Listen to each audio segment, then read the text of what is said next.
1 Coríntios capítulo 15, versículo de número 20. Mas na realidade Cristo ressuscitou dentre os mortos, sendo Ele as primícias dos que dormem.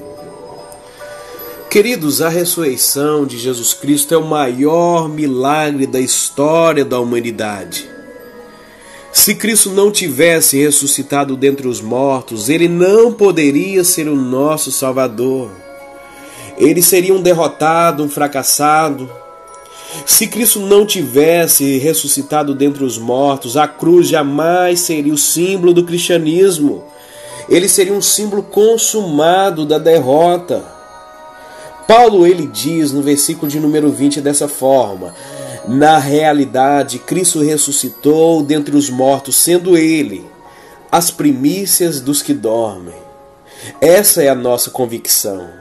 Essa é a nossa fé, essa é a nossa bandeira, essa é a pedra de esquina do cristianismo, essa é a pedra fundamental da vida cristã, no qual a igreja está edificada sobre essa rocha.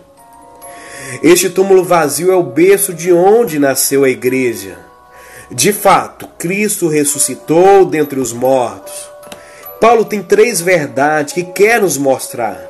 Qual será então a ordem da ressurreição? E ele responde no versículo de número 23.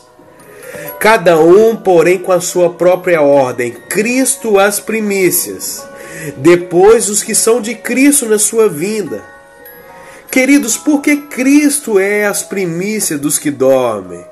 Se nós temos relatos de ressurreição no Velho Testamento, o ministério de Elias, o ministério de Eliseu, o ministério de Jesus Cristo.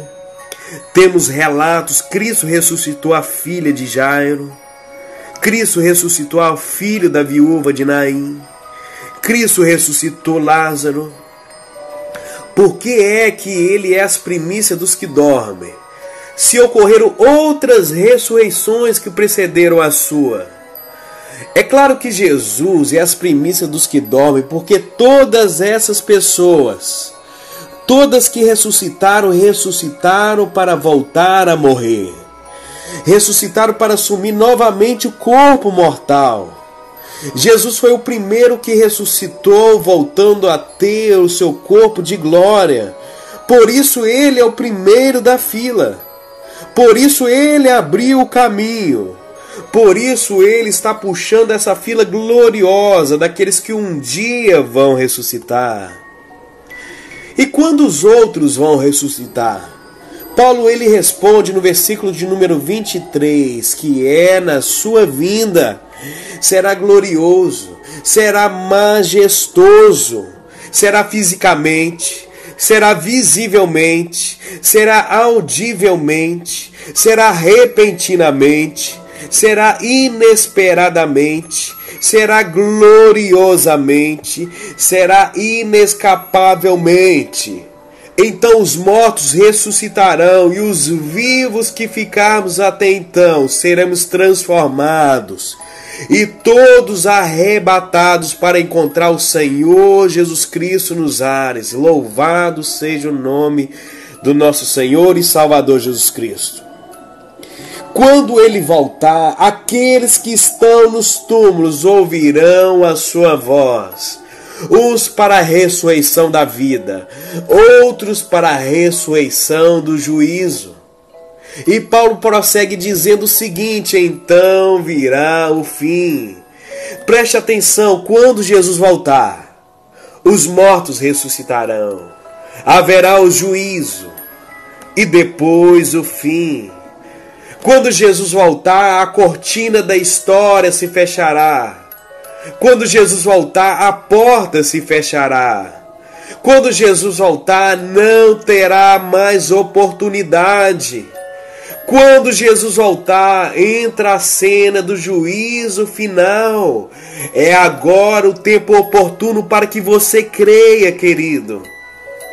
E ele diz no versículo de número 25: porém, convém que ele reine até que haja posto todos os inimigos debaixo dos seus pés. E o último inimigo a ser vencido é a morte. Jesus já está reinando, pode ter certeza disso.